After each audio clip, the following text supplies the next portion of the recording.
ọlati ọkwọ na-agwarịwa ọkwọ na-agwarịwa ya bata na nwafọ na-adị egwu na nwafọ na-adị egwu na-emegheli na ife ọlati na-eme na ife ọlati ji mmanya na-eme na eze mmụọ na-ekwu eli ezigbo ekwu eli ọ bụrụ mmanya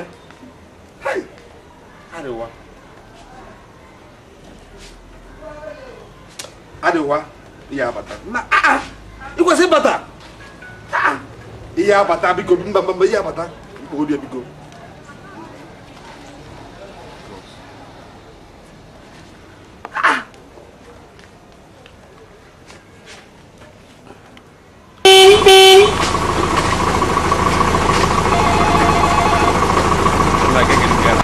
Arewa. Hello, one. Arewa. Ano mo gidi?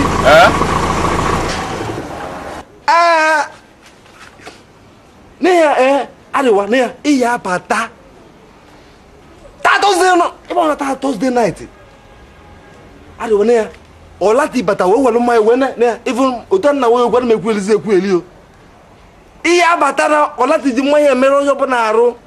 Nwanne nna ya na-alụ kalịkwa mma mbata ngwa eziokwu nna o ji mmanya na-emere onye ọbụla arụ iri abata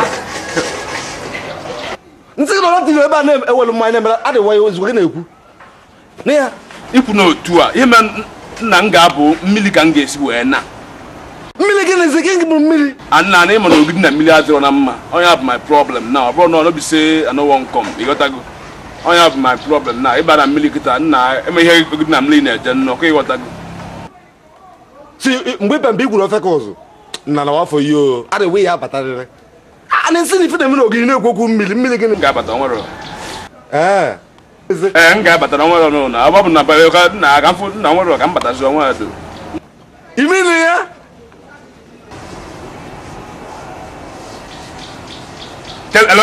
hello ịgwụ na mma ya nnabata ịgwụ na mma ya nwere onye egwu ịgwụ na mma ya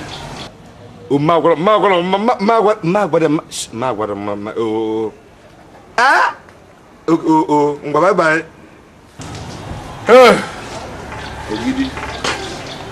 ogidi ebutata nna aga m elo nwere ka nje ebe nna nwafọ ogidi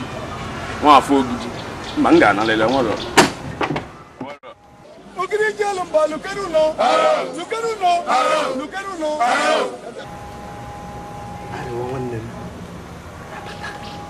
ya bata n'oge a na-enwe nwanne m ya bata